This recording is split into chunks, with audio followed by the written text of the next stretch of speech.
Hello, everyone. Ahlan wa sahlan.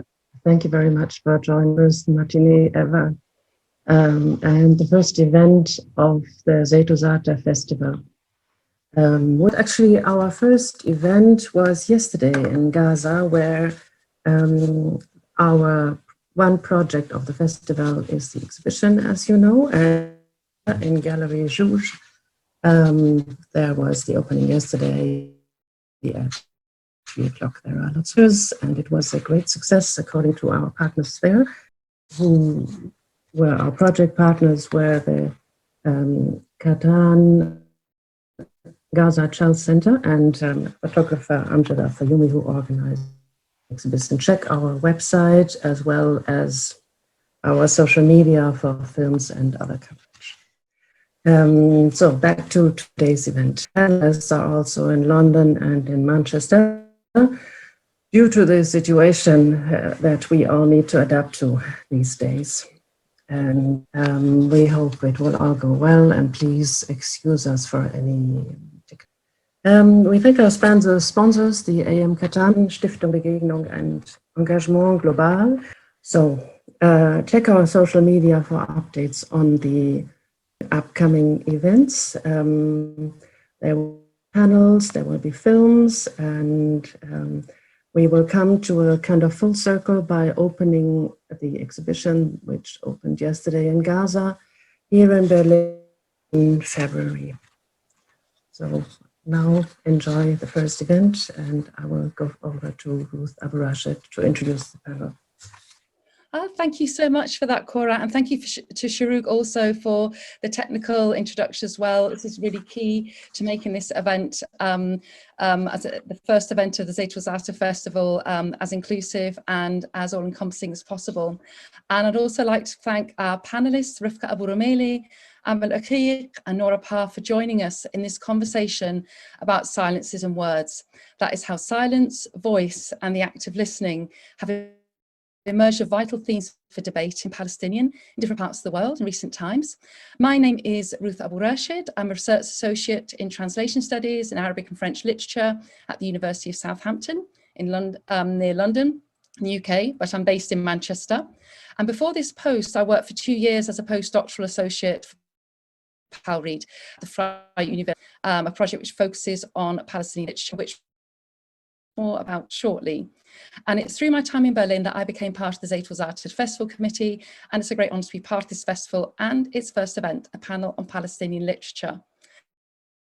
And many of us are familiar with the diversity of writing in Palestine and Palestinian writers, but just for the benefit of anyone new to Palestinian literature who could be joining us here, I'll explain briefly what it is. It's often understood as novels, short stories, poems, plays, and other genres of adab or literature produced and written by Palestinians, irrespective of where they live. And so due to the issues of the movement, Palestinian literature, particularly since the Nakba, 1948, and many other Nakbas, the words of many Palestinian writers have moved across into different audiences and situations in very different ways. As our 3 panelists will also be telling us, writing by Palestinians is much more than words on paper. What also underpins Palestinian literature is an experience of memories, cross-generational discussions, and displacement, often punctuated and marked by particular gaps and silences. And it's there that we find expressions of creativity by Palestinians appear to be heard, accessed in some contexts, but perhaps not, or maybe differently in others. But as notions of literature in Palestinian context are so varied, we decided to focus this panel on what it means to read and listen about when specific Palestinian writers or particular trends are heard or read as speaking on their own terms, often on shifting situations. So, and we hope yourselves will inspire in the Q&A, will cover a range of critical themes: the politics of creative silence in pre or post 2000 Palestinian literature, innovative ways which Palestinian writers have written or rewritten stories, how different networks of solidarity and hope could be read as moving across different borders, times and locations through adab or fiction or of writing. So to give you an idea of the structure, it'll be structured in 3 parts. So our 3 Palestinian literature experts will first share their critical knowledge of Palestinian literary production in the form of a 10-minute presentation in English, and it's going to be followed by a 20-minute roundtable discussion between these 2 panelists and myself, and that'll be in English, and then a Q&A with the wider audience across the 3 languages as needed, so English, Arabic, or Deutsch. So without further ado, it's with great pleasure for me that I introduce the 3 panelists. Rifqa Bromeli is the director of PALREAD, Country of Words in the Arabic Department, Freie Universität Berlin, a project which works to tell the story of how Palestinian literature have evolved and developed since 1948. And she will be talking about Palestinian literature today. Amal Aqiq of Williams College in the USA is an affiliated visiting fellow, Freie Universität Berlin. She's expertise in Palestinian literature, but also comparative and world literatures, global South studies, feminisms, indigenous studies, hip hops, and so many other things.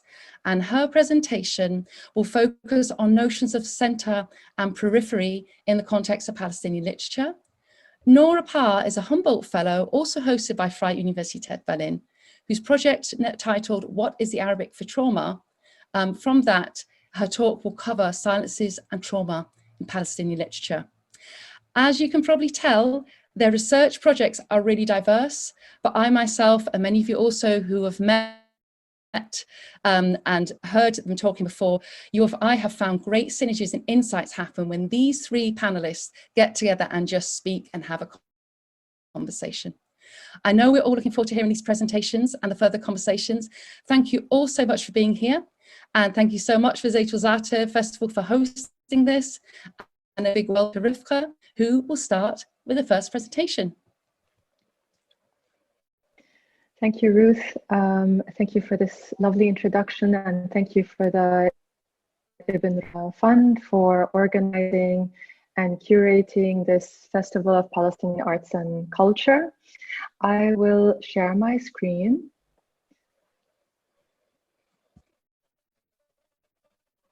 Just to check that everybody can see this. Okay. So, I'll move to the next slide. In this short presentation, I will be talking about the project I am leading, PALREAD, Country of Words, which is a digital project that maps the story of Palestinian literature. The project is funded by the European Research Council and is currently hosted at the Arabic Department of the Free University in Berlin. Just a short disclaimer that I just wanted to highlight that this amazing logo for the project was designed by the Palestinian artist Kamal Boulata, who sadly left us too soon. And I'm forever grateful to his wife, Lily Farhoud, for making this logo to life. It is a legacy of Kamal Boulata's that will forever be cherished by myself and the project.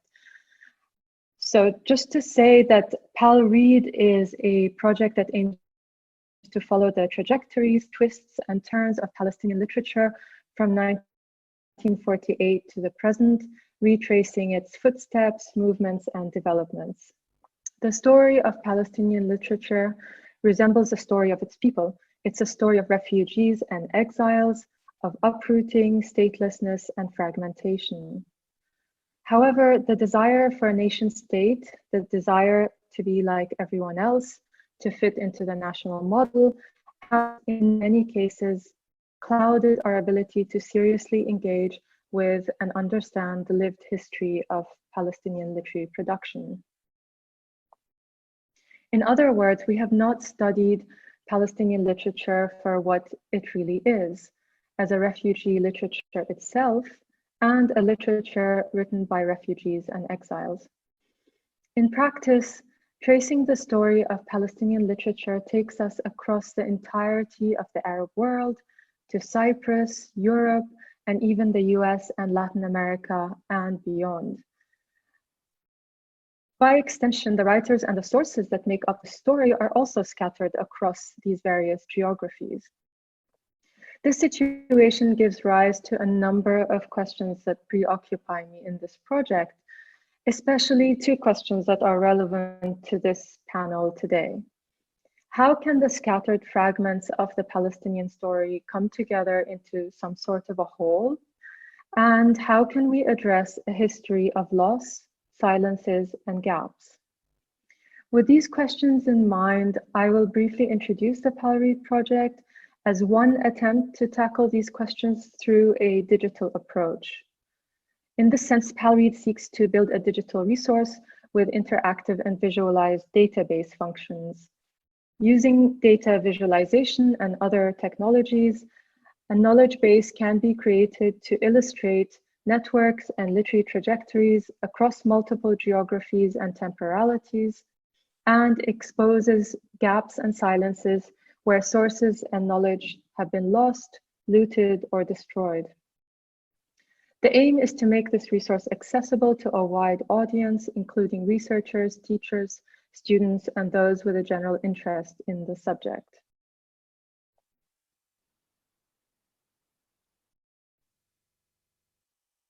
An early inspiration that prompted me to explore cyberspace as a place to tell the story of Palestinian literature is one of Elia Suleiman's lesser known works. Elia Suleiman is a Palestinian director, and he made a short film called Cyber Palestine in 1999. This is on the eve of the celebrations of the millennium, the 2000 millennium. In this film, Suleiman transposes the biblical story of Mary and Joseph's journey from Nazareth to Bethlehem in the Palestinian context.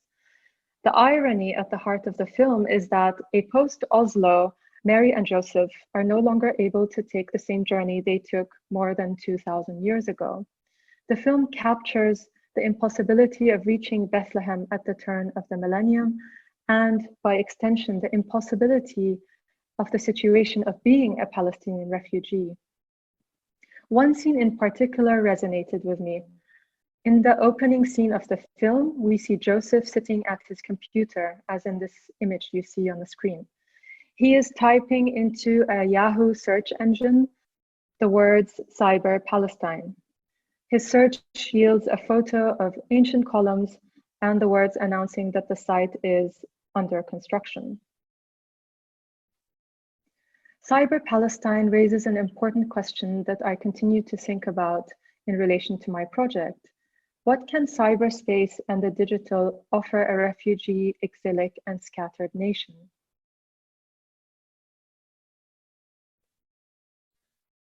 Recently, there has been a flurry of digital projects, some of which were also inspirations for PALREAD. For example, the Palestinian Revolution project. This is led by Kerman Abutsi and her team at Oxford University. It's a bilingual research and learning resource that explores Palestinian revolutionary practice from 1948 until the siege of Beirut in 1982. I was excited to see the fabulous wealth of material that the project made accessible online, open access and free for everyone to explore, and the amazing effort it took to track down and interview important Palestinian political figures. Although this project is not focused on literature, it nevertheless highlighted to me the importance of individuals in telling a story that suffers from scattered sources and the need to tap into a knowledge base that can be gained through oral history interviews and also interdisciplinary forms of research. The project also alerted me to the need to dig beyond the conventional sources and undertake a kind of intellectual detective work that is needed to bring the pieces of the literary puzzle together. A more recent inspiration is this Palestinian Journeys project, which was created by the Institute of Palestine Studies in Ramallah in collaboration with the Palestinian Museum and Visualizing Palestine. Here I have a screenshot of the wonderful timeline function of this online project, which showcases Palestinian history from the 1500s to the present day. The digital platform also includes biographies, documents, stories, and photographs. To be able to gather the information and data related to Palestinian literary figures, literary production, and publishers, PalRead developed its own database and data model. The database is the backbone of the project and will be used to generate a number of digital interactive visualizations, including timelines, maps, networks, among other things. When it comes to developing a literary timeline for Palestinian literature, PalRead aims to do so by making literature the starting point. This means that the timeline will be based on events that emerge from within the story of Palestinian literature. In practice, a digital timeline would allow us to zoom out to see the bigger picture and make new connections beyond the established canon, as well as highlight and expose gaps and silences. Here on this timeline, there are some examples of the types of literary and cultural moments I'm interested in highlighting. For example, there is the 1948 looting of private and public Palestinian archives and libraries, which happened again in 1982 in Beirut, especially of the PLO archives, and continues to happen until today. Turning point moments, such as the publication of Ghassan Kanafani's resistance literature, Al-Adab al-Falastini al-Muqawam, is an important landmark study in the history of Palestinian literature. And also controversial moments such as Emil Habibi's acceptance of the Israel Prize for Literature in 1991, which caused a huge controversy across the Arab world and beyond. To generate the content for the literary timeline, the project focuses on the reading and reception of Palestinian literature by tracing discussions and debates in Arabic language literary magazines. Palestinian literary figures were also important editors of these magazines. For example, here we see Ghassan Kanafani was the editor of Al-Hadaf magazine, Mahmoud Darwish was the editor of Al-Karmel, and for a time also Shu'un Filastiniya, and Emil Habibi was the editor of Masharif, among other publications. This is a visualization of which countries' Arabic language literary magazines emerge from in different periods of time. And this is an example of the kinds of visualizations we are generating as a project to help us understand the trajectories of Palestinian literature that were connected to this history of the production of these magazines. And of course, these magazines also span other countries, but in this case, we are focusing primarily on the Arab world. Another important aspect of the literary story are the publishers and their trajectories. An example here is Dar al-Fata al-Arabi, which published beautiful books for children. It was one of the PLO's most successful initiatives, and it ran from 1974 until 1992, first in Beirut and then in Cairo. Here we did a visualization of the network of authors and illustrators who worked together in Dar al-Fata al-Arabi during this period of time. And I'm not sure if you can see all the names, but the visualization shows us clearly that this initiative involves some of the most important Arab writers and artists of the time. We are also working on visualizing the trajectories of exile and the displacements of Palestinian literary figures.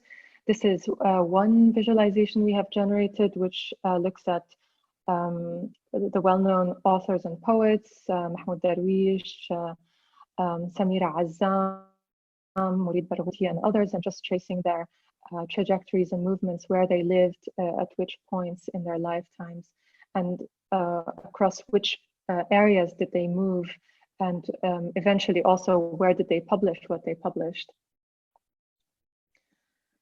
Here, of course, we have the famous example of Mahmoud Darwish, who is known as the Palestinian national poet, but the reality is that he spent most of his life living and writing outside of historic Palestine.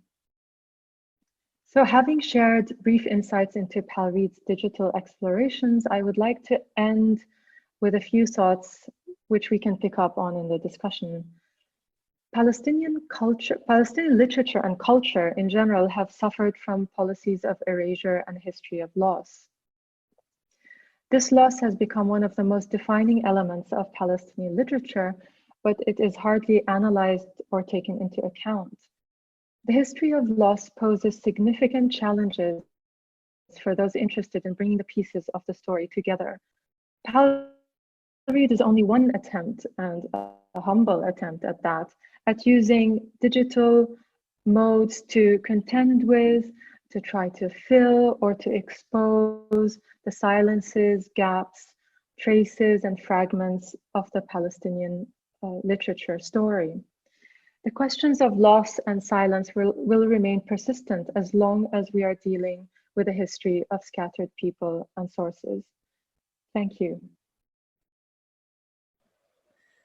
Thank you very, very much, Inka, for very inspiring and thought-provoking presentation. Yeah, I can see the claps coming up right now. I'll add one myself.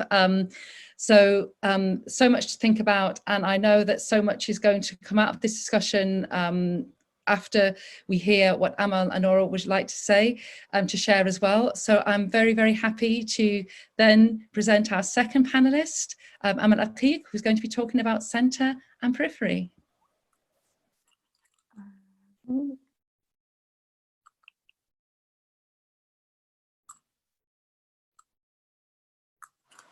Okay, do you see my screen? Yes, we can see. It's great. Thank you. Okay. Sabah al-khair, everyone, and Mas al-khair or good night, I don't know, wherever people are. I want to thank Ruth and Cora and Farouk for really putting this together, and I'm really happy to be here this morning with two interlocutors on Palestinian literature, Rifka and Noura. And my talk today is going to be, it's the title of Big Books, Small Books, and Documenting Stories of Colonial Violence in Palestine. And it's actually going to start with, I'll reflect more on what I mean by big books, small books, but want to start with where Rivka ended and talking about how we talk about the history of loss and how you document that through this narrative of literature. And start with, I'm going to start, and the idea of the panel was to start with the texts that were written after 2000. So I want to start with two stories of something that happened to me as a Palestinian scholar. And this is my encounter with the poem by Lisa Suherman Majaj, a Palestinian-American poet who is based in Cyprus. And I was studying, doing my master at the time in 2000 at Tel Aviv University in English department. And my thesis was on Arab American poetry post 9/11. And there was a section on Palestinian American poets. And when I came to this, my discussion of this poem, which is titled 50 Years On, Stones in an Unfinished Wall by Lisa Suherman Majaj, and it was about remembering the Deir Yassin massacre, which happened in 1948. And I had an issue with one of the readers of my supervisors, who was uncomfortable with not just my analysis of the poem, but also of like requiring documentation about the massacre, the Deir Yassin massacre. So I had to kind of, which document should I use? And I felt, it's an Israeli institution, and there was a lot of negotiation back and forth. And I felt like, isn't the poem itself is enough testimony? And then I had to pull off, an Israeli historian to give, to prove that it existed, or to legitimize its history. And of course, it was an act of silencing. And the poem itself is interesting, but I chose to focus on this stanza from the poem, where Majaj says, or the speaker in the poem, I'm trying to find home in history, but there is no more space in the books for exiles. The arbitrators of justice have no time for the dispossessed without credentials. So this idea of the Palestinians as always, needing the permission to narrate, but how can the dispossessed tell their stories, and why do they need credentials? Long story short, graduated, moved to the United States, studied my PhD and in Complete, and shifted my focus from just Palestinian literature to Palestinian literature and Mayan literature in Mexico and Chiapas in the South. And, wanted to come to Berlin to write my book. And I applied for a German fellowship and wanted to talk about another massacre, the Kfar Qasim massacre that happened in 1956. And I got feedback from colleagues who were really interested in my work and wanted me to come, and they wanted to get my attention that I'm gonna be speaking to a German audience.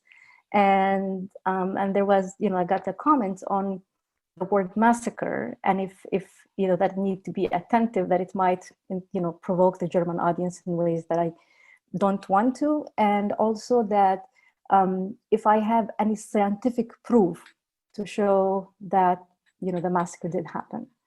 So I was really intrigued by this, I had a deja vu, from 2000 to 2000, almost like 2020 of what happened in 20 years. And the idea of, again, that this process have to prove a historical event, but it has to be scientifically proven. And of course, I pulled another Israeli historian and a Palestinian narrative. And it was intrigued, this idea of literature and science, like what does it mean to prove that scientifically happen. I didn't get the fellowship, by the way, anyway, a German fellowship that I applied for, but that's probably different. I don't know why, we can assume. But for me, it's like, well, like even in this case, I thought I can get away again with it, is quoting an Israeli historian. And I've thought like even in Germany, even more of getting credential for it. But it seems like, Germany is not there yet. Anyway, so this is, the poem that for me, it reflects, really embodies of like this, silencing of Palestinian voices and this constant attempt to really gaining permission to narrate and tell the story.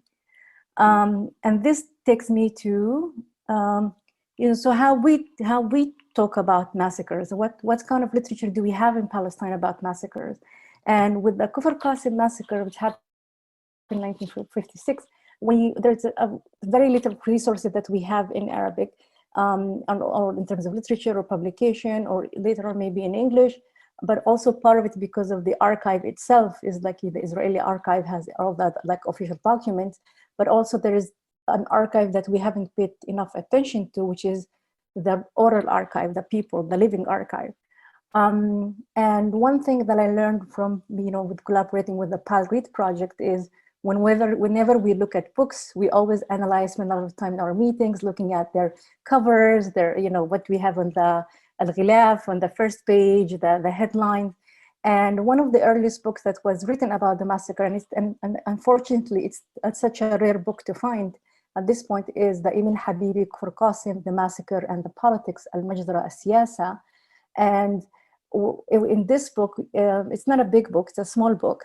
And it has a collaboration between Emil Habibi, who's a novelist. And here we see in Arabic, he's at-Tarikh, he's a historian, he's historicizing. And then Sha'ar, Samih al-Qasim, another important Palestinian poet. And Rusum, Abid Abidi, in like drawings or painting or images. So it really became a collaborative project of documenting what happened in the massacre. So in some way, it's history, it's ethnography, it's poetry, it's art. And then there's the more kind of, this is from the 20th anniversary of the massacre to the another, anniversary in 2019, which actually happens now in Kfar Qasim itself with a community organizers, including Rosa Amir. She's a granddaughter of one of the victims of the massacre, who has being in charge of educational initiative to collaborate with schools to commemorate the memory of the massacre and how to talk about it and how to educate the younger generation. So it's a lot of these transgenerational storytellings that are really done collectively with the students in a museum or a memorial site that, that's a different debate if it's a museum or memorial site, and in Kfar Qasim itself. And here, like visiting there, it felt like more of the kind of oral stories that are there, they're not just like written or documented enough, and like, are we listening to what these stories are saying, and how do we record them?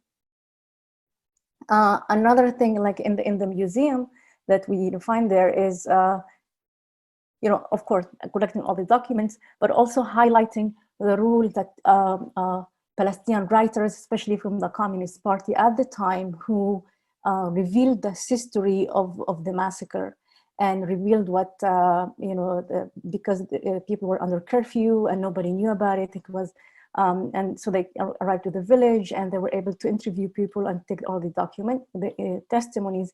And here, and this, I came across this history in a book about Palestinian folklore. So it's not where you expected to find. It was really kind of, in the margins, not in the margin, in like a chapter at the end of the book, in a book about folklore from 1970. And by Tawfiq Zayad, another Palestinian well-known poet, and a communist poet, who really thought of like the figure of the Palestinian poet is to write the story of the people. So I know it's what in the spirit of Adab al-Iltizam that we talked about in Palestine at the time, commitment, but it's also kind of giving people back the power to write the history, that anybody can be a historian, even the ordinary folkman, the peasant. So it makes kind of like the people that are storytellers and historians and also ethnographers. And I want to give an example of that, where we just like more of like going from these big names, well-known writers who were known, like Hamim al-Habibi, and later on Tawfiq Zayad, who was part of the resistance poet in Palestine in the 70s, to a local book that was done by somebody who actually lives in Berlin right now, Fuad Abdel Noor, and he has a book called Al-Muthallat, the Triangle, and it's a book about the triangle where the Kfar Qasim massacre took place. And it's a field research book, just a kind of like a oral history book. He went around, he was a merchant, he's a communist, but he was also a merchant, and he went around and asked people, he documented the histories of the villages in the Muthallat, in the triangle area, and interviewed people. And so you have kind of like factual information about how many people in the village, how many, when electricity came. And he actually was able to interview some of the survivors of the massacre and their family members. And here we have somebody who's saying, who was one of the people who, Amr Asfour, one of the people who initiated the committee to make an anniversary commemoration for the massacre. And he talked about how he tried to write stories about it, but he couldn't. So kind of, and then he went to write a newspaper. And am I good on time, Ruth? I have 2 minutes. I think, yeah, about a minute, 2 minutes. That's great. Okay, yeah. So, and this goes, to more another like small book that coming from Kfar Qasim itself, which was a collection of poems, a poetry content, what the Diwan al-Shahid called, and it's a collection of poems that the city itself put together after a contest in 1990. So you have, poems that were written about the massacre, poems that were written especially for the massacre. And here we have a quote from Mahmoud Darwish in his memoir, Journal of Ordinary Grief, where he talks about like Little Kfar Qasim not being a big place, a small place in Palestine, but there's something about its memory that was made in the way that people who went to in the anniversary meetings of the village and the massacre, where they sat on the stone and they could see kind of the memories of the massacre itself, but they could realize their connection to the homeland again. So you have this shift between like Mahmoud Darwish being the canonical, the national poet, the big figure, and the small book of the small town itself. And I'm gonna end with this, is going back to, literature post-2000, where we have now different narratives of like other forms of writing about the massacre. So we have Samia Halabi, a famous book that came out 2016, where she went, she's a Palestinian artist who went to Kfar Qasim to, document actually the story of like, what had happened, and visualize it and translate all the testimonies that she got gathered from the people into images.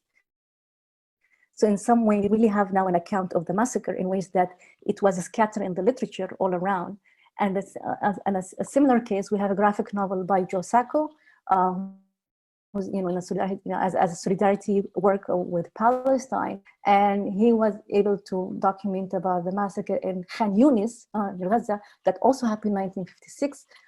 And this also it drew kind of like the stories of people, survivors and their descendants and relatives, and he called it footnotes, because he was actually, the story was that the full story about the massacre was supposed to come in a magazine, a Harper magazine, and the part about Khan Yunis, the massacre, was cut out, although it was in the footnote. So this goes back to kind of like, where do we find the big stories about Palestine and the small stories of Palestine? And I'm going to end here with what kind of like going back to what I originally began with about, do Palestinians still need the permission to narrate, but also like, how do we tell our stories scientifically?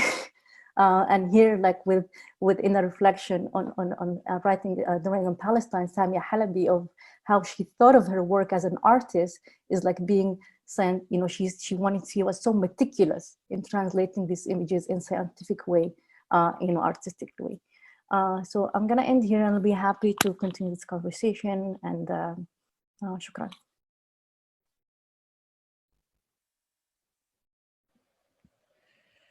Thank you very much there. So I, again, this idea as we heard from Rivka about how the gaps are as much part of Palestinian history as much as what is there, and also the idea of where do we find these stories and what do these stories actually tell us about the experience of displacement. Thank you so much. I think there are so many questions are going to be coming through already, but first our panelist, Nora, I'd very much like to invite her to share her presentation, because her research is fascinating. It's talking about languages, it's talking about histories, it's talking about gaps and silence are part and parcel of what she talks about, and it's through her work that I've part of it which inspired this panel. So Nora, please take the floor with your presentation and take it away. Thanks so much for having me, obviously, and for the organization of the panel. To be with such delightful speakers is always an honor. I'm going to share screen. This is my first Zoom event. I've been happily curled away reading, so apologies for any digital glitches.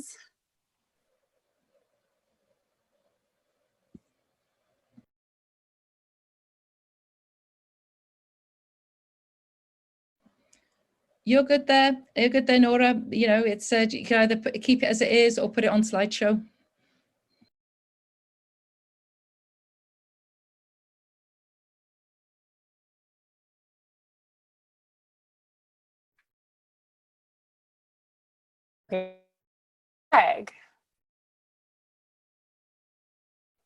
Okay, so I'm going to internet connection unstable. Hopefully this continues without too much trouble. So the presentation and the project in general pulls up on a lot of things that have already been mentioned, right? Rivka has talked about reading Palestinian literature for what it really is. And Amal has talked about the sort of problem of having to legitimize what sort of seems to be very clear within Palestinian literature, because various frameworks of criticism and analysis sort of require one to do so.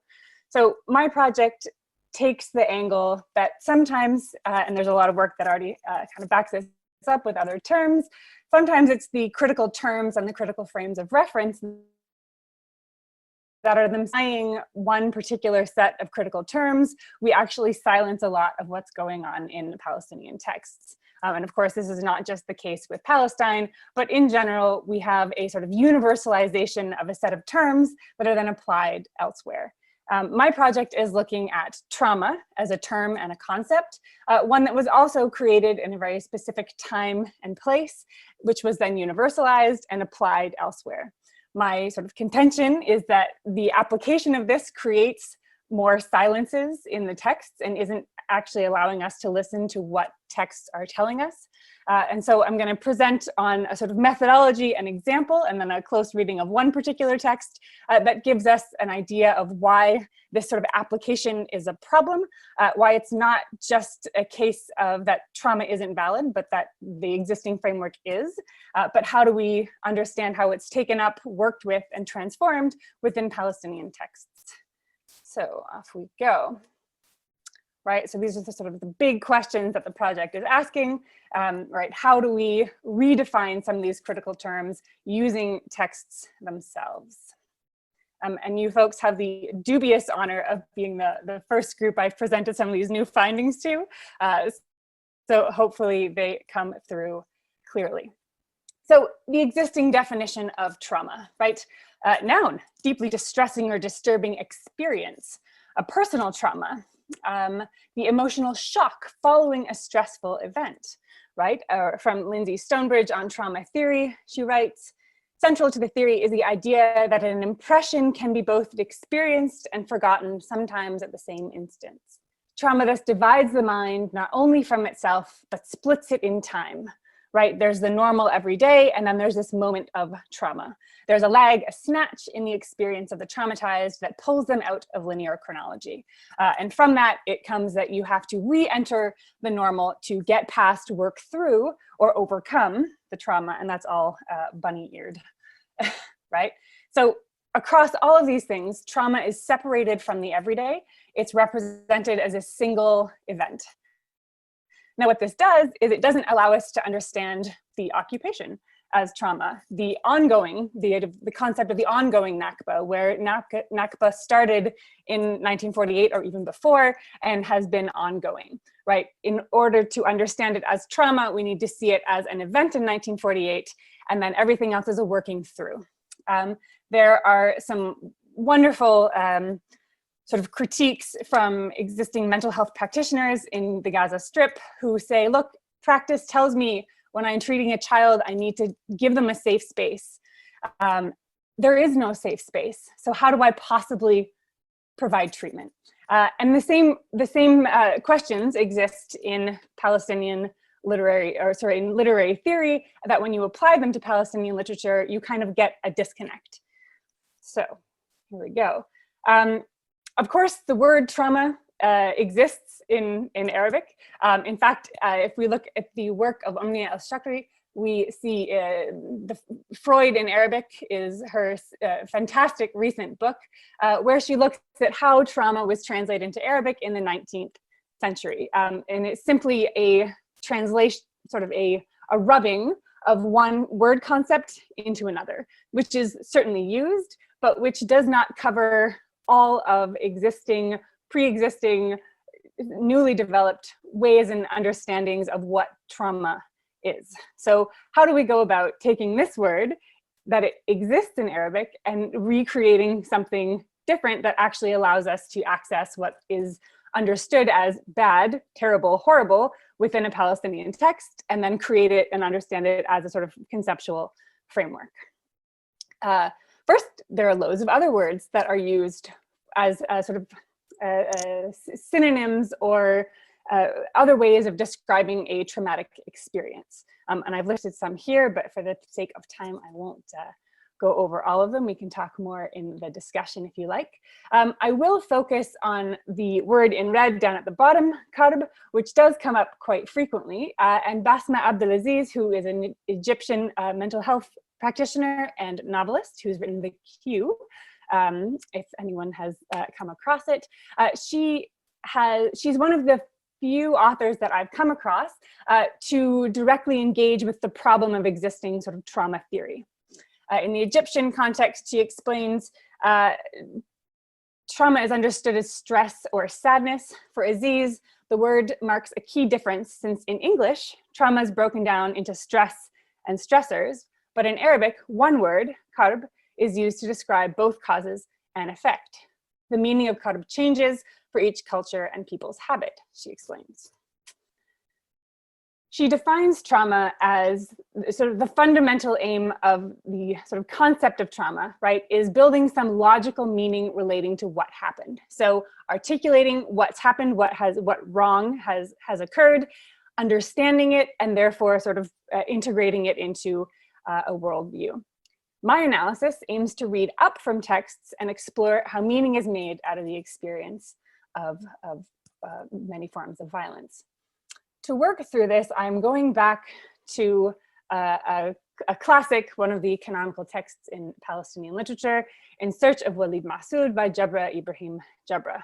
Born in Bethlehem in 1920, he was educated at Cambridge and at Harvard. He came from very poor origins and made his way up quickly to the intellectual elite. The work that I'm going to be talking about was published in Baghdad in 1978, probably at the peak of his sort of intellectual moment, and what theorists often say is a sort of transition in his writing. A confession, it wasn't always a book that I particularly liked. Which is rare. I usually like all of them. So analyzing In Search of Walid Massoud was a bit of a personal challenge. Jabra Ibrahim Jabra engages directly with sort of Freudian concepts of estrangement and exile, shock, and he works this into the very structure of his writing. But it's not always so plain as to what he's trying to do. The text itself is usually discussed, actually I think we can go here. Oh, no, maybe we'll pause that for a second. So it's usually discussed as a work of modernist fiction that portrays disillusionment with what had been a dominant Palestinian politics, written in the wake of the defeat of 1967. It's a hint at a possible recommitment to Palestinian resistance. And it centers around, as the title indicates, the disappearance of the main character. It's read as an intervention in Palestinian and pan politics, and Bashir Abu Menna, another critic of Palestinian literature, says it looks at Palestinians, or it posits Palestinians as though the sole bearers of Arab hopes for change and dignity. So the central character is a Palestinian intellectual in Baghdad, much like Jabra Ibrahim Jabra himself, who disappears. He disappears from the very start of the book. We never see a trace of him, and the entire structure of the novel is built around finding him, figuring out where he's gone, why he might have left, and understanding is his leaving the answer? Because he is portrayed within the text as a very, the most prominent intellectual in a certain very large circle, and that this disappearance is somehow, if they can figure out the secret to the disappearance, the answer for what to do next in Palestinian and also sort of pan-Arab politics will become clear.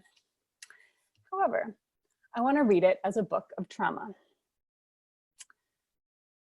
The Palestinian, first of all, in the text is absent. The whole work is built around loss, right? The loss of the Nakba, the loss of the West Bank and the Gaza Strip after 1967, the loss of a certainty of politics. This sort of core fundamentals are all gone. Each perspective, I can change slides here, there we go. And so this is the text cover in Arabic. It's built around narratives of all of Walid Massoud's friends and former lovers, delving into his past and trying to make something from his past to explain why he's possibly left. At the same time, we can read it as an example of each of these characters grappling and living with his loss. It's a way of making loss present, of course, using Mahmoud Darwish's famous phrase, in the presence of absence. All of the characters are living in a continual presence of his absence. So the work also functions as a sort of lesson in living with this perpetual loss. So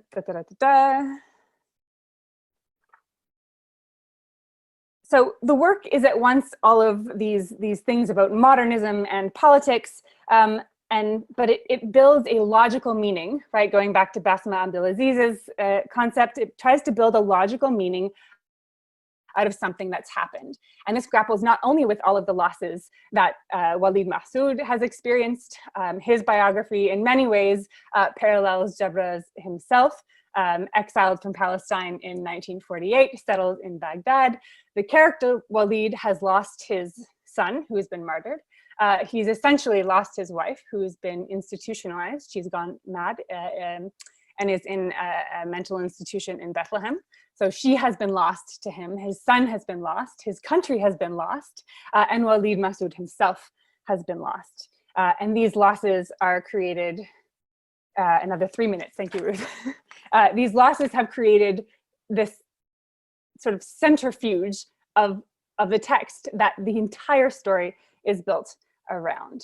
So there are two fascinating instances where the voice of Walid Mahsoud actually appears, sort of not in a direct first person, but first through an audio tape that his friends recover in his car abandoned along a desert highway.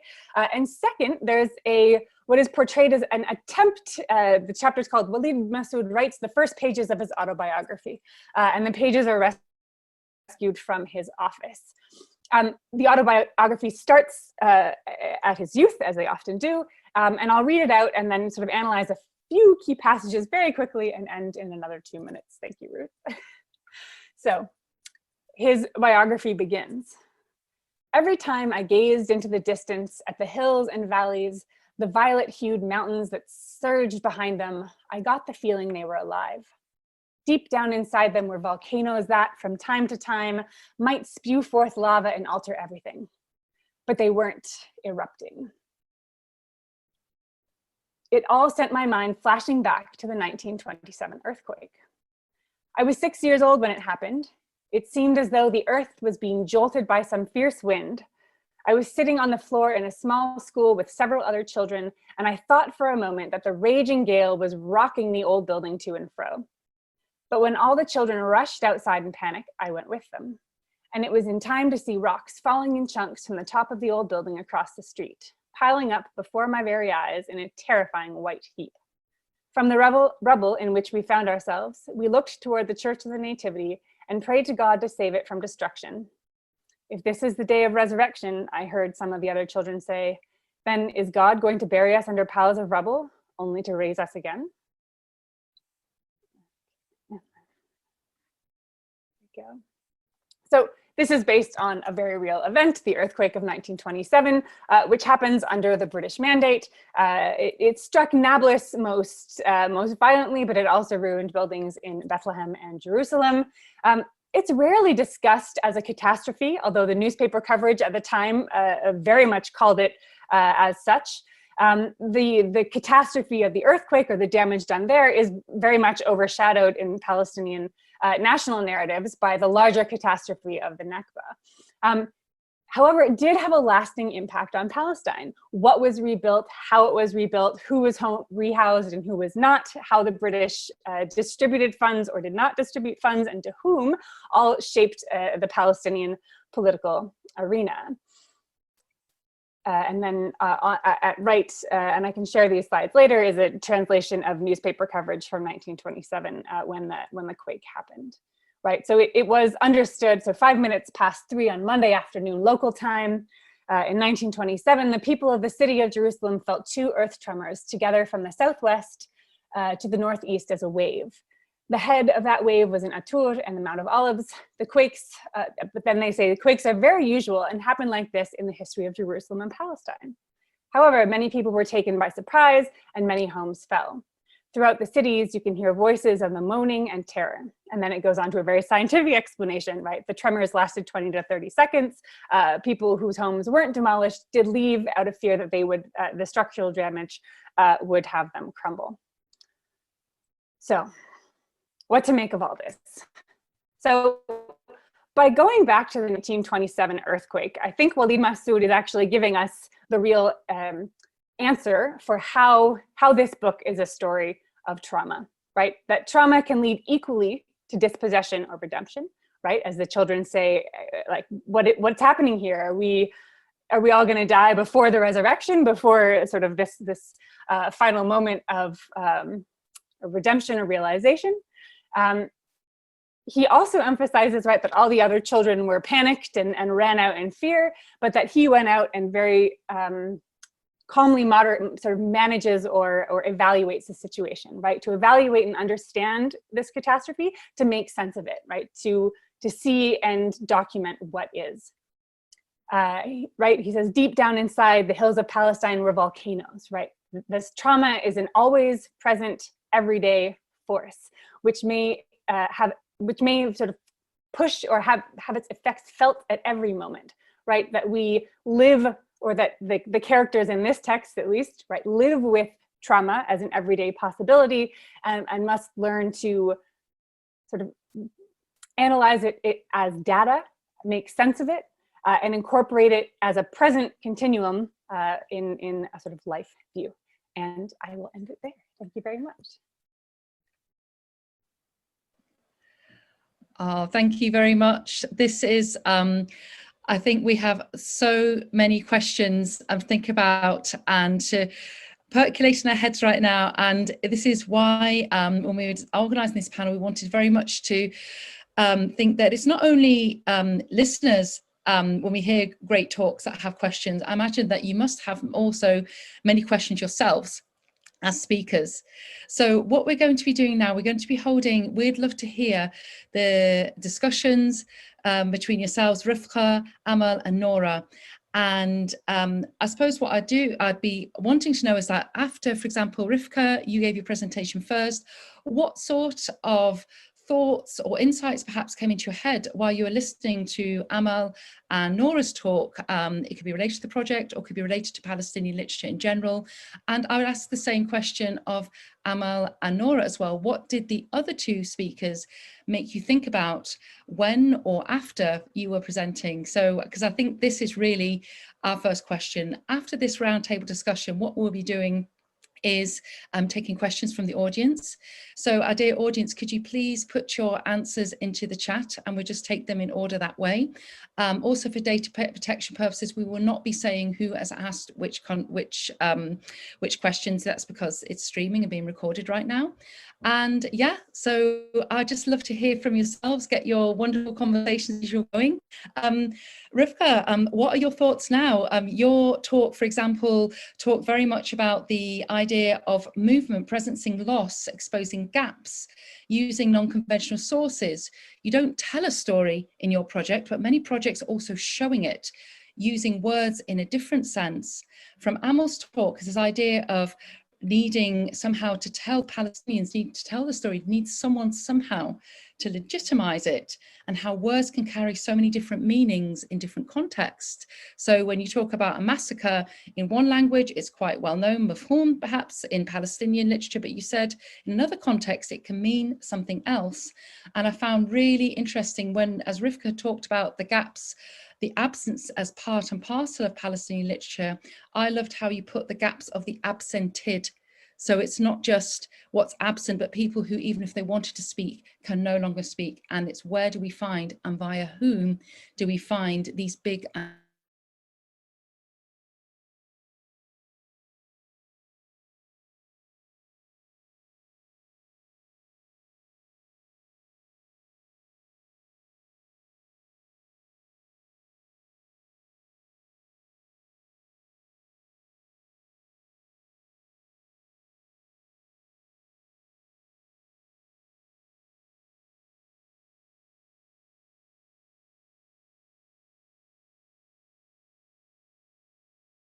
as a story of dispossession post-48, but what perhaps people are living pre-48 as well. So this idea of merging timelines, how stories get told across generations, the role of Palestinian literature as telling stories in different ways. I think, Amal, you talked about the cross-generation issues as well, how different people tell different stories about different people at different times. And what I was just bring it to Rivka, back to Rivka now, this idea that who is telling Palestinian stories, and also what legacy will be left through different platforms. Where is Palestine, particularly when we go into the digital sphere? These are all the questions that came into my mind right now. This is what I got from your talk, just listening to all of your inspiring insights. But I would love to hear what you would like to be talking about to each other. So Rivka, you were the first speaker. What, I suppose, what sort of ideas and insights came to mind when you were listening to Amal and Nora's talk? What did their talk sort of inspire for you today? Yeah, thank you, Ruth, for summing up all these rich presentations and the questions and the themes that they raised. I think a lot of things came to my mind, and thank you, Amal and Nora, for your presentations. As always, I mean, our discussions and engagements always yield very interesting connections. I think in terms of Amal's questions at the end when she asked, how do we write our stories scientifically? It just made me think that, do we need to write our stories scientifically? Why is it that in the Palestinian case, you have an additional, I mean, you have in the Palestinian case, you have a lot of burdens and responsibilities as a writer or as a poet, but why do we then have to have these additional responsibilities of being scientific, of having evidence-based narratives and all of that? I think, you know, I feel that in some ways it's unfair for Palestinian writers to have to deal with a lot of these burdens that are placed on them, whether it's from inside, from, you know, being a representative of the Palestinian cause, to you know, providing evidence and documentation. But of course, this is the reality that we're dealing with. I mean, all of the texts you talked about are extremely difficult to find, right? Like, I've never seen Emil Habibi's or Tawfiq Zayyad's books, or, you know, none of these books, except thankfully Samia Halabi's book, which is available and everybody can buy it online, by the way. Thankfully, that book is widely available. But I mean, we already have a problem with our sources that are written. We have the documents, but they're very rarely accessible. And I think there's this tension that is constantly brewing, especially in Palestinian case, that, you know, between literature, history, documentation, and of course history as a discipline is based on evidence, proof, texts, paperwork, archives, so documents. But literature does not have this obligation, and we should be able to write the narratives that we want to write without the additional burden of having to scientifically prove the narratives. However, as scholars, of course, we have to take on that burden and other cases. So I think it just raised for me these questions about these tensions, and of course they play out in literature. And literature sometimes veers between the historical, the documentary, the ethnography, and all of that, because of the lack of sources documenting Palestinian stories, let alone the inaccessibility of certain sources, let alone the sources we have lost and cannot recover, or the sources that are scattered and no one person can go and find all of these sources. So these are just things that came to my mind. And, you know, whether literature has to take on that burden, or whether we can deal with the scientific aspect of things in other disciplines and venues. As for Nora's presentation, I just thought it was interesting that you focused on the earthquake. Of course, an earthquake in general is let's say universal cause for trauma, right? Whether it's in Palestine or other places. But I think in the case of Walid Masoud and Ibrahim Jabra's text, it's a gateway to discussing a trauma of a variety of levels and depths, and that is ongoing. And I think, yes, catching that early moment and maybe taking it from there and building it up to what happens later, of course, 1948 and beyond, is an interesting way to compare and contrast let's say, conventional traumas from natural disasters, which, I mean, not to say that they are less traumatic, but of course these are well-known cases that cause trauma. But I think in the Palestinian case, starting early, what is highlighted is the generational aspect of loss and trauma. It's an accumulated, ongoing, generational trauma that, I mean, you know this better than me. What are the sources that discuss this kind of accumulation of trauma and its impact and effect on, and not only on an entire people, like you said, in Gaza, there's no safe place to go. I mean, you can't protect yourself from impending trauma, let alone your parents, grandparents' traumas. Where do you go? What can you do? And I think that, yeah, I think that the text, of course, I love this text that highlights, you know, this narration of an absent Palestinian character who is being narrated by others, right? And of course, we get snippets from him in various forms, audio tapes, bits and pieces of written text, which is what I feel like I experienced in the project. Found objects, found text. We're just searching for pieces that we try to bring together to tell a story of people who have not been able to narrate the story themselves. And the theme of disappearance, of course, and absence is there. I mean, you have so many disappeared characters that are not present even in the titles of Palestinian works, from Walid Mas'ud to Emil Habibi's اختفاء سعيد المتشائم, Itissam Azem, where you have the entire Palestinian population disappeared. And so like this theme of disappearance is quite present and quite important. And I know you have your issues with Jabra, but I think it's a really, really good text to take this to take your topic on and to explore it further. So thank you both for raising these questions for me. Ruth, you are on. Yeah, no, and yeah, thank you. Yeah, I mean, this is so much this idea of literature taking on the burden or the task of bringing those pieces together, and what that question, and I think Amal, maybe perhaps you'd like to reflect on this, on what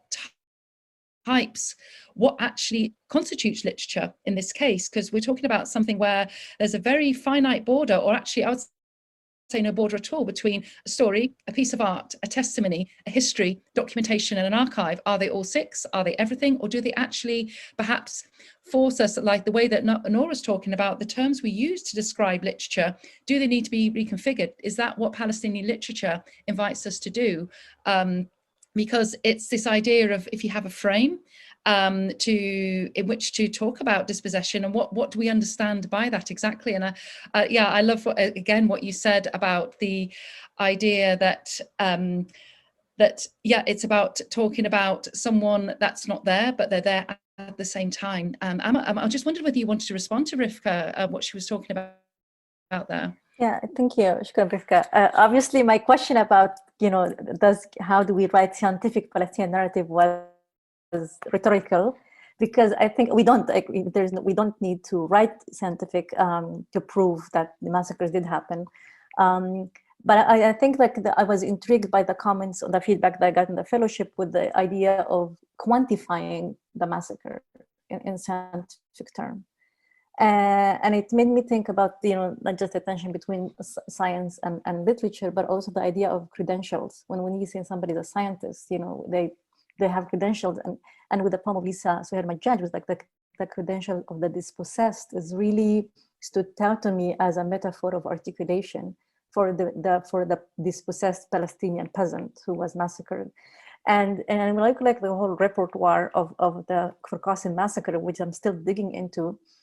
Two things stood out to me, or maybe three things, was, you know, I was writing it in comparison with a massacre that took place in Chiapas, also in a small village in 1997. And the amount of work that I was able to find on Chiapas was way, way more than in Kfar Qasim, despite the 50 years gap almost. So it made me think of like why there's so few books on Kfar Qasim. And am I just looking in the wrong places? And I realized like the story is there, and it's in the footnotes, in these encounters, in this, like, you know, Fuad Abdul Noor, you know, and in the testimonies, that are translated in the collected, that are in that actually in Samia Halami's books, that she translates the whole appendix, just translation of Emil Habibi, and also these books became so rare. So why was it like this?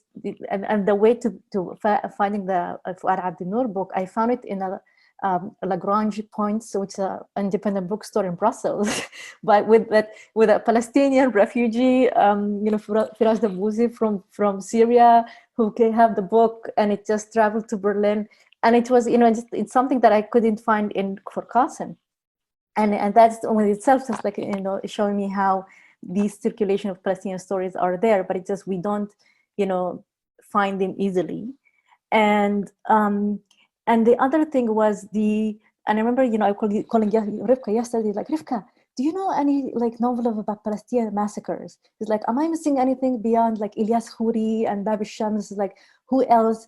And I started doing my research, is like, and I feel like, do we have fiction on massacres?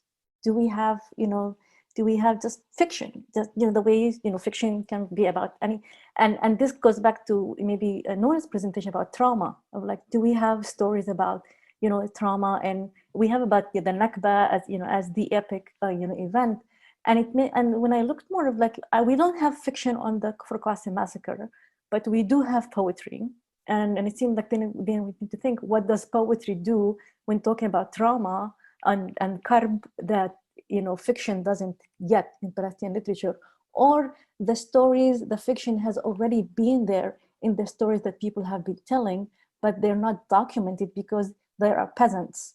So it's small books. It's like, minor literature, if you want, in like, the sophisticated literary term, but it's like, it's oral testimony, it's oral stories that have been there, but they haven't been collected.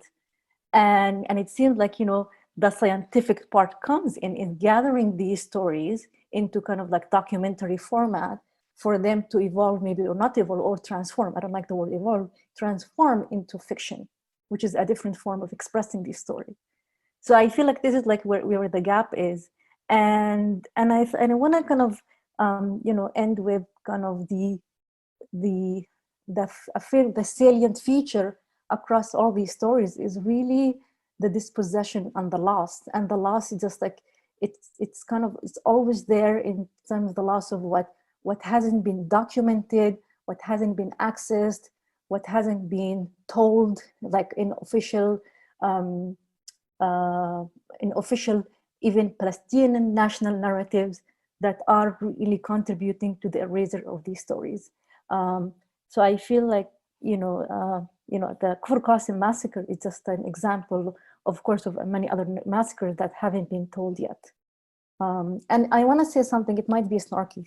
So, I think it's like the Samia Halabi book, I'm glad it's out and I'm glad it's really telling the story, but it feels like, the part of me like, wow, it took so many years for it to be, for the Kfar Qasim massacre to be recognized maybe more internationally. And it took a well-established Palestinian visual artist and artists to tell the story, whereas the voices of the people who have been telling the stories all the time has not been taken seriously. Thank you. Nora, so again, we can see a lot of this idea of where we find things, what is considered a proper testimony, a big testimony by, for example, by a known writer, or this idea I loved, for example, when Amal was talking about it in her presentation, and what she was talking about now, this idea that anyone in the Palestinian context could potentially be an historian, and in some cases, in particular for massacres, perhaps someone who maybe cannot read or write may be the only witness, who may be the only person there who can remember something, even in the first place. So after seeing Refka's talk, where she talks about you show the story as well as tell it without words, but through different ways of expressing, and Nora and Amal, who has been talking about why particular frames or permissions are needed. I mean, what did Amal's and Rivka's talk make you think, either before or after your talk? Well, both my dear Amal and Rivka are working on solutions to problems that I constantly encounter with my own research. So they're lovely examples of how to do things differently. So first, I suppose, is, right, both Amal and Rivka talk about sources and the problem of finding sources, the problem of the necessity of having sources to legitimate something that is said. And then there are also times when there just simply are no sources. Looking at the 1927 earthquake and trying to interpret various fictional representations, I thought, okay, well, hold on. What would have someone expected when an earthquake happened? Let me look at the last earthquake in Palestine and try and just get a grounding sense. That earthquake was 1837 and hit mostly Safed. Find me a Palestinian narrative of the earthquake in Safed. I have as yet been unable to find one. We have missionary accounts. We have the current, so more context, right? Safed in 1948 is emptied of Palestinians. And so all current narratives of Safed include the earthquake, but it is a story of the Jewish people of Safed. It is not the Palestinian experience of it, what happened to the city, what happened to that population, not in the records.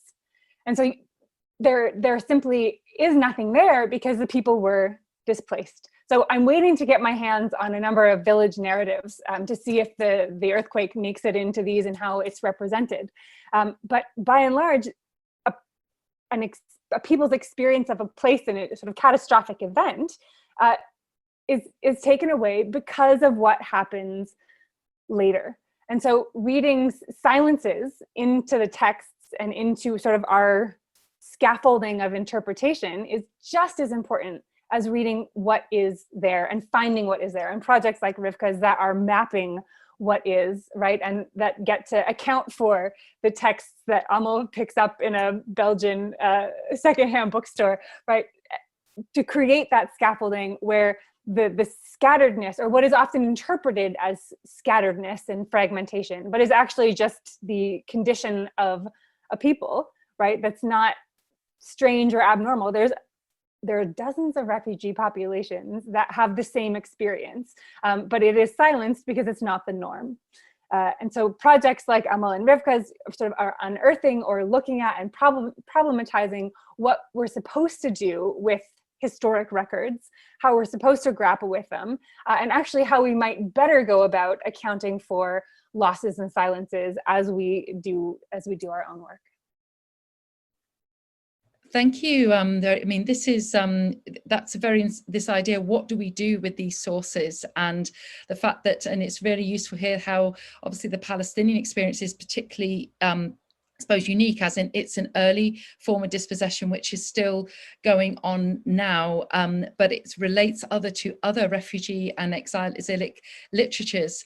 I can see that we're doing fantastic time, and we've seen a number of questions coming up on the chat. So what I'll do, I will just quickly read them. I'll read them out in order. And the first question is to Nora, but I do think that because equally, I think both Rivka and Amal, you could also contribute to this answer as well. But the question is whether you can describe any trends, Nora, of how you think trauma is narrated in Palestinian over the longer course of history of loss. And the speaker laid the nice of /story, so story and history together. And I suppose, have you noted any changes at different turning points? Or, as you said, is it something about that it's going on for something that's so long that it's difficult to talk of actual turning points? Is the whole thing a turning point? I mean, talk to me in another year and I might have some proper answers. But certainly one of the things that I'm trying to pay attention to is, actually I'm trying to trace right now the 1927 earthquake and its various literary mentionings. And Sahar Khalifa, because it very much impacted Nablus, writes about it. It appears in a couple of her novels, but its meaning changes at different times. And so I don't have a sort of global sense of what happens when, but my hunch is that it depends on existing politics, but that traumas give you sort of a reference bank. And while that's often understood as kind of hauntings, it does seem that to sort of explore and explain something, there is a repository of terrible things that you can draw back on. And it's not always bad. I mean, in Sahar Khalifa, her noble origins, the earthquake, in fact, for the main character is a good thing because it injures a terrible uncle and allows her to inherit a house. But it's how her life is built on the ruins of something else. So it certainly is about transmission, but it's not always inherently a terrible, horrible thing that you can't talk about, but rather built into sort of an extension of life. But turning points, I'm not sure on yet. I mean, Amal and Rivka, is there anything that you wish to, it doesn't necessarily have to talk about trauma, but the idea of loss, displacement, dispossession, I think this term of being, as well as being absence, but absented, are there any particular turning points or even issue of turning point problematic in this sense? What do you think, Rivka and Amal? It's just any thoughts that come to mind. You know, I haven't any answers at all. It's just Nora's comment has made me think about that. For example, in Rivka, in your project, in the project that you're running, there's issues of timelines. I suppose, how do we track timelines we don't perhaps know exist or perhaps happen in different times and places? You know, how can we address, how can this issue be addressed when we're trying to document a story which, as you said, is very scattered and many parts of it may be there, but we just simply can't find them? Yeah, I think the difficulty for timelines, but also probably the difficulty for Nora, is that this topic is shrouded in silence. It's already very difficult to talk about trauma, and people who do interviews and who do this kind of field work where they have interviewed people who have suffered traumatic events, whatever they are, from 1948 or earlier or other events, it's very difficult to speak about these moments, let alone document them and have narratives about them, let alone fiction or other things. So fiction probably comes down the line of a series of things that could be done to deal with trauma. And I think obviously the trauma and the loss is the color of Palestinian literature, if we can say that. And it shows different modes and modulations across different times. I think it will take somebody like Nora to analyze how that is, because it's subtle, it's indirect, it's not spoken. So you have to read between the lines, you have to make the associations, you have to interpret and analyze. So it's in the space of analysis and interpretation that these things can maybe come to the fore when they are so hidden and so repressed, let's say, or silenced in the cases where people do want to speak. And I remember Samia Halabi told me a story about somebody who did write testimonies but hid them because they didn't want them to be released at a certain time. So there's also these stories of fear, of the consequences of what might happen if you talk about these things at that time, or even a few years later, or even 50 years later, and who it might impact.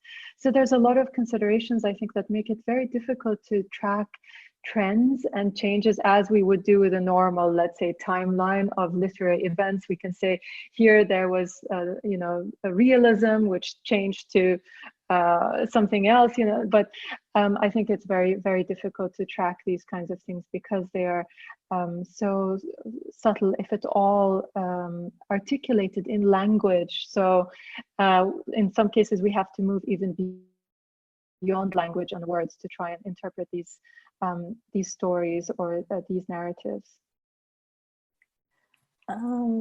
If I may add here, I think I'm thinking of three concepts that come together, is like silence and mobility and the absented, present, absentee narrator. And I think they, you know, all kind of like intertwined, because when we think of, like, let's say the massacres in Palestine, so you have the historians who kind of like whether it's Hilman Abu Sitta, who documented the massacres in Palestine and really went to villages and archived the fact to prove that there was massacres, or the communist, writers.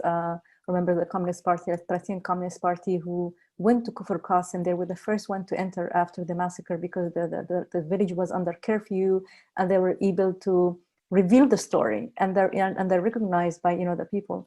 And then there is the silence of the massacre itself, that the people were so traumatized they couldn't talk. So who's gonna tell your story when you're traumatized? And I think this is where literature plays a fiction, kind of a role, whether it's a fiction or a memoir or a poem can come in. So when we think of other massacres that did take place in Palestine, we think of Radwa Ashur, Egyptian writer who wrote Tanturiye. So it's historical fiction. You have Akram Musallim, who wrote recently a novel called Bint Min Shatila. So it's also a fictional account of an encounter between a Palestinian refugee who survived the massacre in Sabra and Shatila in Lebanon, and a German woman. And then we have a collection of stories called Shatila Stories. So it's a collection by Syrian and Palestinian refugees from Lebanon telling the story of the massacre in Sabra and Shatila. So I look at these different types of writing that it's, it takes generation, it takes at least a generation to be able to encounter the trauma, to tell that story. And then you need this kind of mobility of who goes, who have access to move around to access the site of the massacre, or to access the site of the demolished Palestinian village, to encounter, to counter the ruins. And this becomes of the exiled Palestinian, or the displaced Palestinian, or the present absentee Palestinian, or the foreigner with, the activist in solidarity, or the writer in solidarity, who have access, with Palestine to write these stories. And of course, there is, the Israeli archive, it has everything. So, in some ways, it also writes its own stories for its own purposes. And it published them, of course. And I want to end here with saying something about the Kufr Qasim massacre, because, this is kind of what I work on, and I look at it as really symptomatic to kind of this narrative of erasure and displacement and dispossession. That is also, there is no amnesia around it. I think, and it's not, people did not forget, and there's no amnesia, and the commemoration is still active and it's happening. And I think the commemoration events are telling the story itself, but they're telling a story in a different format that we're not used to look at in the way we approach literary text as conventional literary scholar, or as we are trained to do, to think of what is literature. Thank you for that. So really good, because that leads to the point which someone raised about Nora's presentation concerning the terminology of, for example, trauma theory and PTSD, post-traumatic stress disorder, because this speaker then talked about the psychiatrist Dr. Samah Jaber. He said that we need to adapt research tools according to the context, and it's like what you're saying here about how we adapt what we consider a source or commemoration or remembering in a different way. And it's just interesting that this person raised the idea that the post is not there for the PTSD context of Palestinians, and not all post-traumatic illness you cannot necessarily put into a scientific model of saying post-traumatic stress disorder, in the same way that you can't say this is a scientific literary source. And that really that comment really resonated with what you've been talking about there. What is the conventional, unconventional?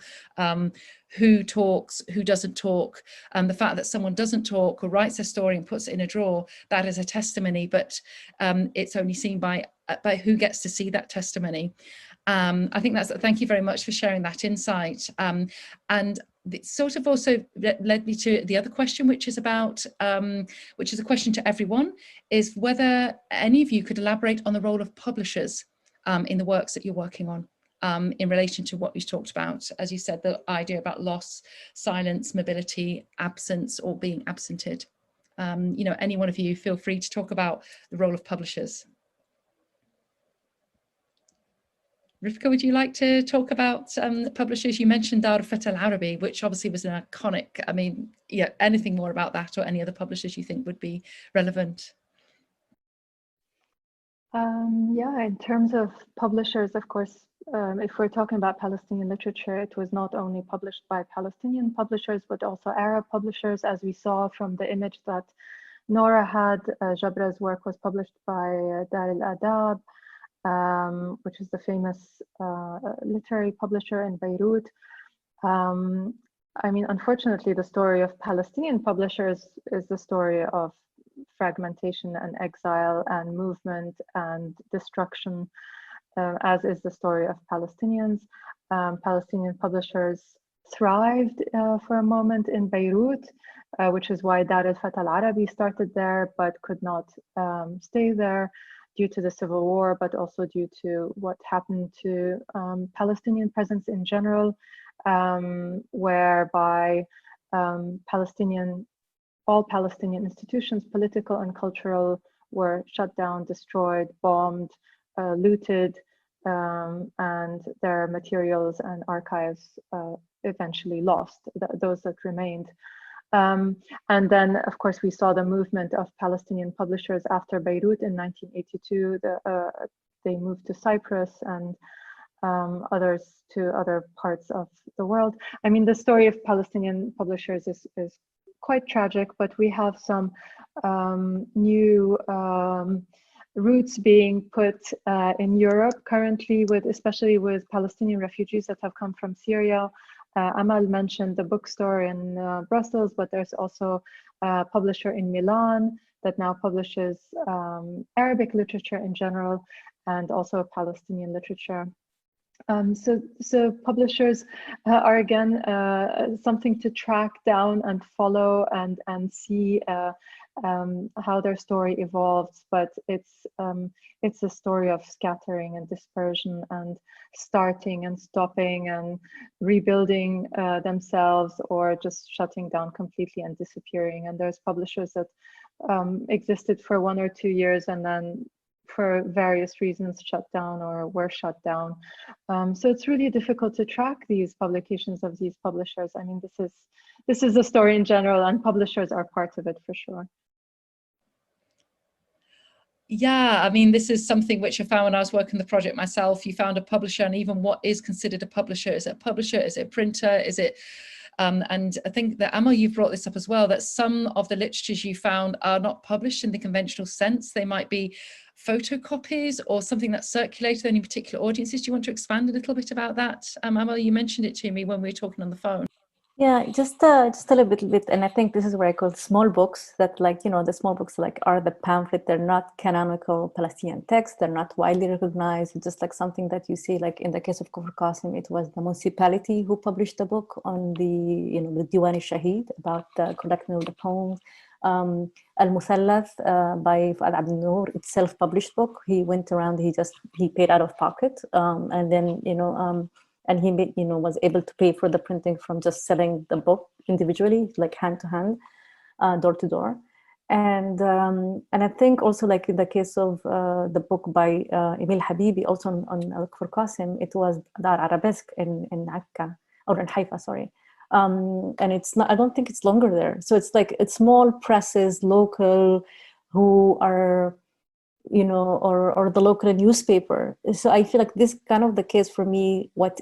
My interest in the periphery in Palestinian literature is like these kind of, you know, the literature in Palestine, that the literature is produced in Palestine, that does not make it to the festivals, does not make it to the international festivals, does not make it to the international conference, because it's, you know, it's just laying the books or the text themselves, not just books, the text, the pamphlet, that they have the anecdotes and the encounters are so local, that you just have to kind of you have to be a literary ethnographer and just go look for them by talking to the people, or going to the bookstore, the stationary bookstore that may have it next to the supermarket and the bakery, or maybe at the local library that they have, that might just be like a high school library.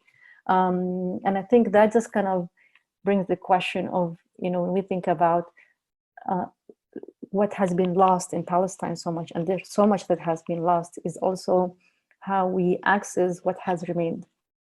And do we have tools to even, you know, address what have remained, and where do we situate it and create history for it or historicize it in ways that not just like within, you know, the epic big books, national narratives.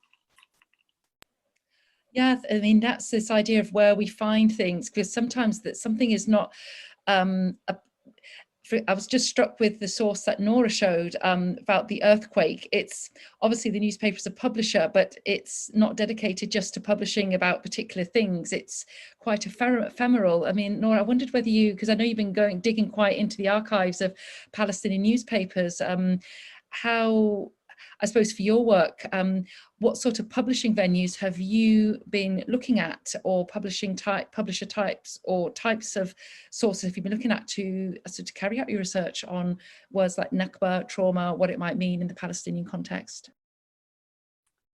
Well, this is also research in the time of COVID, so things that might otherwise be accessible are no longer. I mean, I think the big question, and that literature as a discipline often gets tangled up in this, is it has to be a legitimate source. And what does that mean? So we ourselves get tripped up, and, you know, does this count? Will this work? Will this be accessible by or accepted by my peers as something that is acceptable? But the problem is that what is legitimate has been defined by another context. And it goes the same for the person who brought up the PTSD diagnosis, right? Which is defined in the Diagnostic and Statistical Manual of Mental Disorders, and was put there in the early 90s, late 80s. And that manual has been around in like 12 editions. It is the source of record. What happens when you don't have these things for Palestinian texts? And how do we as scholars, when we write on something, when we find something, how do we cite it and source it so that it becomes available, right? Of course, you've got projects like Rivka's that are doing exactly that, right? That are making things available, visibilizing things that sort of systems and context had made invisible. And then creating the story of publishers, or creating a storehouse for where things can be found. The internet age is at once fantastic because things become accessible across a physical space in a way that they hadn't before. But then also the internet is likewise ephemeral. Beautiful websites, books that you had found in the bowels of the internet disappear the next day. And so I think as researchers, we have to be aware of this and sort of find some way within our practice, whether, you know, making sure our websites stay alive forever and ever, finding institutional homes for things that can give longevity and legitimacy to things that float around and otherwise may, and often do, kind of get lost. Thank you very much, that, because this idea of longevity and what could be lost, and it leads to a question which it's related to it, and it's a really pertinent question at this time. It's about genres of literature, and I suppose it relates to the generational context and where things happen. And it's about what can the role of rap as a genre of, I suppose you could say, I consider it literature, but maybe other people consider it music, but I agree with this person as well, that is rap in the Palestinian context. What do you think something like rap could play in creating space for stories and narratives that tell stories are passed on but never will be written down? So they're not even going to be written down by anyone to be locked in a drawer. They're just said in a moment. So it's just, have you any thoughts or any insights or any opinions on the role that rap can play in telling the story about Palestine as a genre or not genre of Palestinian writing or Palestinian speaking in another context? So maybe Amal, I know you have an interest in hip hop, but any views that you have to share? Yeah. And then please, and Nora, please chime in. Well, I mean, I'm very biased. So, you know, as somebody who did not learn Palestinian, was not exposed to Palestinian literature in official education, like, you know, an Israeli system, during my generation, we didn't read Kanafani or Darwish or Emil Habibi in high school. Like, we read classical, and that was part of the Israelization process. So, so I feel like, you know, my exposure actually to Palestinian literature and politics, I was politicized by Palestinian rap. So I feel like all the, you know, the references that was made to two texts from Kanafani, from Darwish, from Emil Habibi, and from Ilyas Khouri and Fadwa Tuqan. They just really came to me through rap. So I feel like this is where I got my political education and my literary sensibilities. So and I feel like now, just like, if so there's so much Palestinian rap out there, so it's really hard to keep up. But I think it just when I think of a classic example, it's with Dan's song of Babi Shams, which does talk about the it was an adaptation, a rap song adaptation of the novel by Ilyas Khouri, but also it was the displacement of the new Palestinian village, Babi Shams, that was created by activists. It's really, I think it captures all these kind of the arc of Palestinian loss and trying to recreate this loss and tell it through rap. I mean, I can add myself, when I was living in Syria and Yarmouk, it was very difficult to get any narratives at the time that came from inside Palestine for various political reasons. And the only way that we used to hear about music that was happening in Palestine, what's happening in Palestine, was actually through these, usually, I don't know how they came to us, rap CDs, and we weren't quite sure where they're from, but they were the only source of which, I suppose, Palestinian, youth who were interested in that type of expression could communicate with each other, not through a proxy, the proxy of the CD, because internet wasn't widely available in all places where Palestinians are. So yes, I really get what you mean about the rap being a platform for possible early education.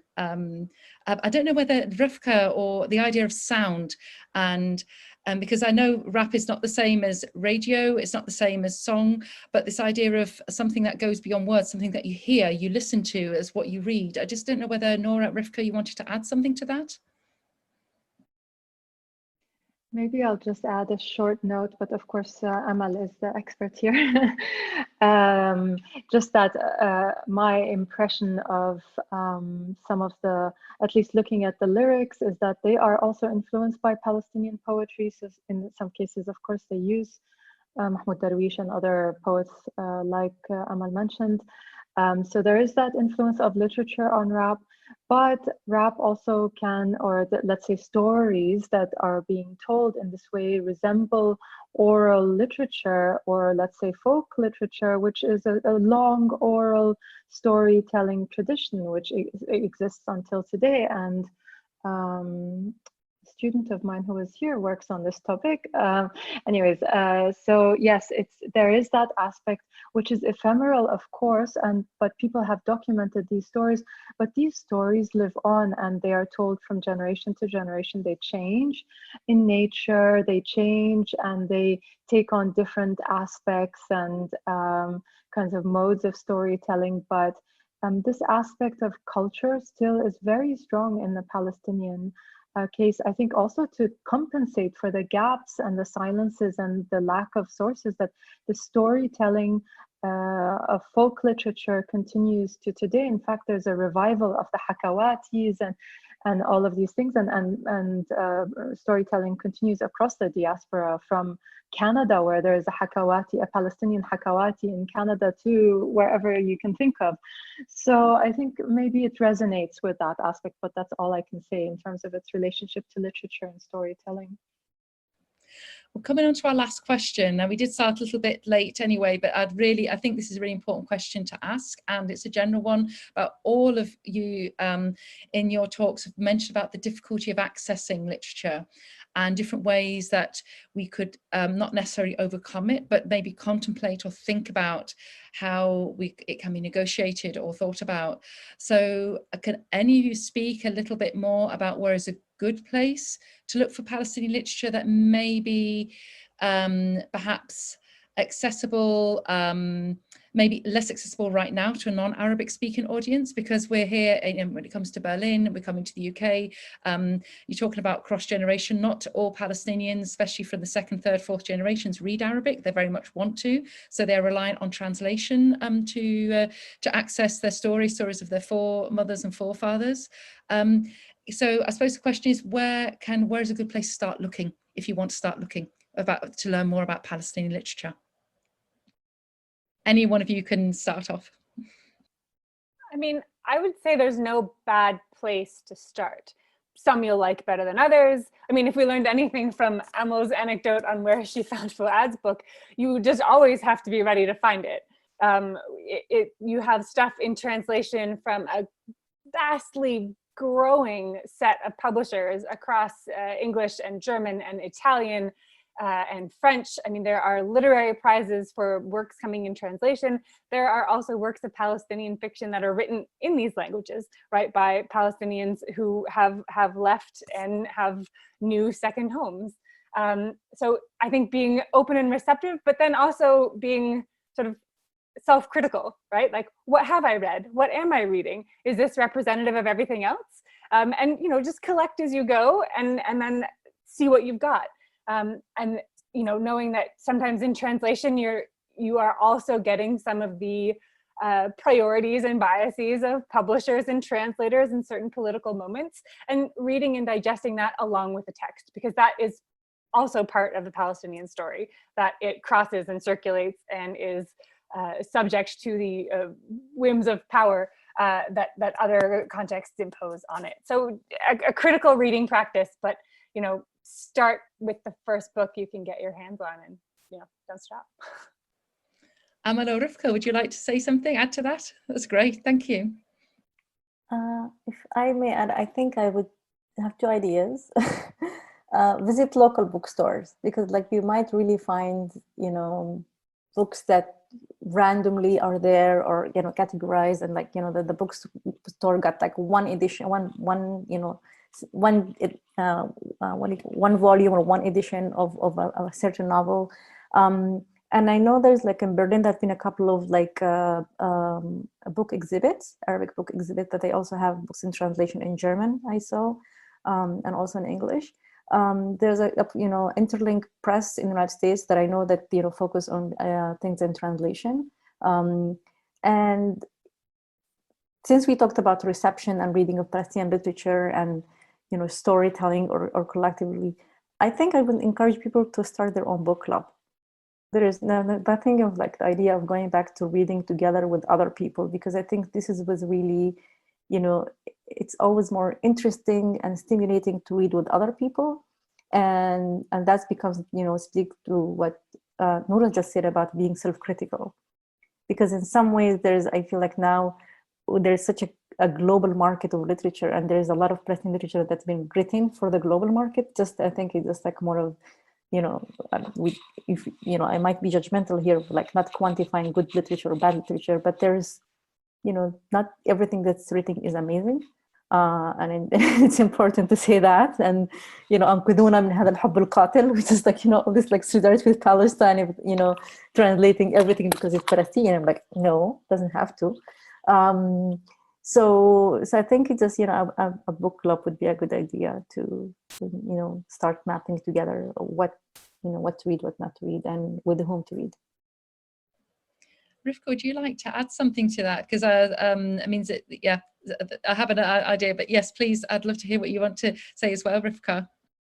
Yeah, just a final thought, maybe to say that, of course, we have not overcome this issue of the difficulty of accessing Palestinian stories and sources. This will be ongoing as long as Palestinians live as refugees and exiles and scattered around the world. This will continue to be a problem. And I mean, it's a huge effort. It took, I mean, this project is one small effort to try and gather some information and knowledge and data online. But I would say you don't have to look so far. Look online. There's a lot of sources and information available online. I mentioned the Two Palestinian Revolution is a website where you can learn a lot and listen to interviews. And the Palestinian Journeys website is an amazing resource where you can find information in various forms, but also go to your public libraries, and in case they don't have something, ask them to order them. Ask them to order the books that you're interested in, and go to your university libraries, go to the state libraries, I mean, Ruth, you know this, you found unexpected finds at the FU library, at the Staatsbibliothek. I mean, there's a lot of sources there at your fingertips. You can access them, and if they don't have them, request that they buy them for public use of everybody who accesses these libraries. And of course, because the situation will continue, the access will be difficult. It is about your own initiative, about you educating yourself about what you want to read and seeking it, whether this means requesting your library, local library to buy it, or trying to find it online. And of course, there's this bookshop that has been established in Berlin, Khan al-Janub, and they have an online platform where you can order books in Arabic and English and German. But it will require your own effort to seek this information, because as long as the situation stays with this scattering and exile and refugees, we will not have one place where we can go to find all these sources. So it will depend on your personal initiative as well. Just on that point, what is just to say that there is actually a book club which is run by Sharouk from ZaitWazaatar and Ibn Rushd in collaboration with Palestine Writes Back, and it's an online book club for Palestinian literature. And we're going to be discussing Susan Abdul Hawa's book Against the Loveless World it's going to actually be next Sunday, the 23rd of November, 6 p.m. If you do want to join us, you're all really welcome, and just get in contact. There's going to be some posts via Facebook and Instagram later on tonight, but if you do want more information, you can always private message any one of us or send just a question to Ibn Rushd. But yes, this idea of finding sources, as Rivka said, in unexpected places, we were both very surprised at what we found in some of the places, and I think, Rivka, you've found lots of as you said, you mentioned the word about being a detective. It's not, you don't necessarily find it straight away, but you know someone who does, who then knows someone who does. I think it's I don't know whether you want to, I mean, as a final thought before we come up, if you want to, Rivka, start with any sort of final comments about from this discussion today, what you, I suppose, a take-home thought for people to take away, what it means to be a detective of Palestinian literature. I don't know whether you want to start off with something like that, Rivka, or just to add something else. Yes, I mean, I just wanted to thank everybody who joined us today for staying with us on a Sunday morning. So thank you for your interest and your time and investment in this. And yes, my final thought would be that it's not that we choose to be detectives. Unfortunately, this is the situation. We have to try to bring the fragments together in something that makes a story or makes sense to us. And this is something that one has to seek and put the initiative in and work to do this, because this is, you know, what Nora called a self-critical practice and reading practice. We also have to do this for ourselves. I mean, it's like being a student without a teacher, right? So you have to go and find the sources, create your own syllabus, and start doing the reading. This is the situation we're all in at the moment, whether we read in Arabic or not. Honestly, it's a difficult situation, but requires personal investment and kind of mapping your own trajectory of reading and finding these sources.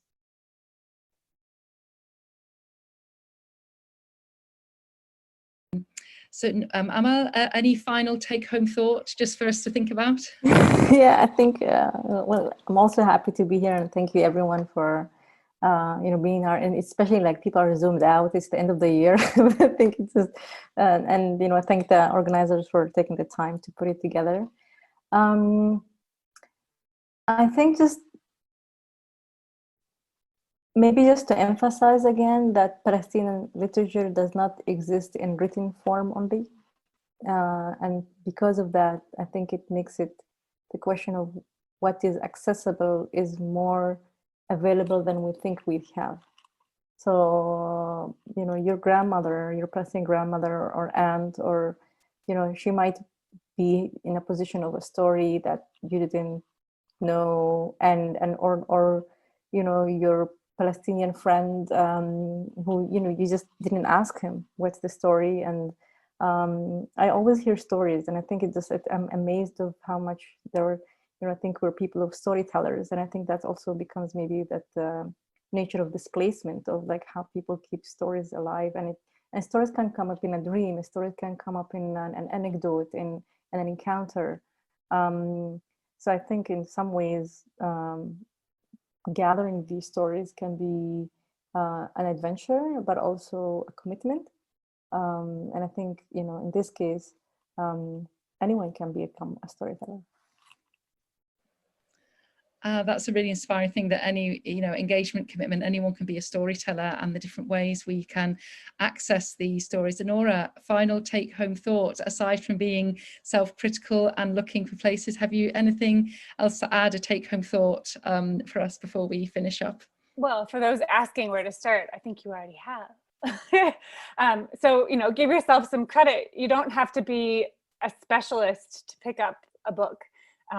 You know, and I think all of us here are on Twitter and are happy to give, certainly I'm happy, I shouldn't speak for everyone, I'm happy to give recommendations or engage in further discussion. So people are already here, so seek us out, continue the conversation. And there's loads of stuff out there. So especially in the age of Zoom, you can travel from Beirut to New York to Berlin in an afternoon. So make the most of it as we're in lockdown.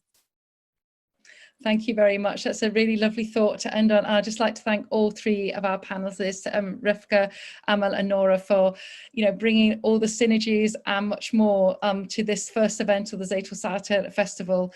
And I want to thank the audience for all of you being here as well. And as a final note, I would like to hand over to Cora, who has been, you know, the head of chair of Ibn Rushd, with great support from all the committee and members of Ibn Rushd as well. I would like you very much to add your final thoughts and to close this wonderful event. Thank you. Thank you very much, everybody, for this fabulous panel with so much insight. I wanted to recommend our next session, which will be next Sunday, 6 p.m. Berlin time, a bit later than today, because we are connected live with Suzanne Abulhawa. And as Amal said, recommended, we should start our own book club. So we are doing this in cooperation, actually, with a book club, Palestine Writes Back, and which is run by Shuruk and Salma. And in this session, they are also supported by, just a fun fact, Suzanne Abulhawa is not only an author, but also an organizer of her own literary festival. So you can also go online and look for which was originally supposed to happen last March, but now it's happening online in December. So join us next Sunday for a discussion with Suzanne Abulhawa on her latest novel. And thank you so much for joining. Thanks a lot. Thank you, everyone. Any questions at all, any comments, please just get in touch with us. And again, a big thank you to Rivka, Amal and Nora for really waking up and brightening up a Sunday morning and really getting us thinking about what it means to read and engage with the silences and the words of Palestinian literature. Thank you all so much. Shukran. Good.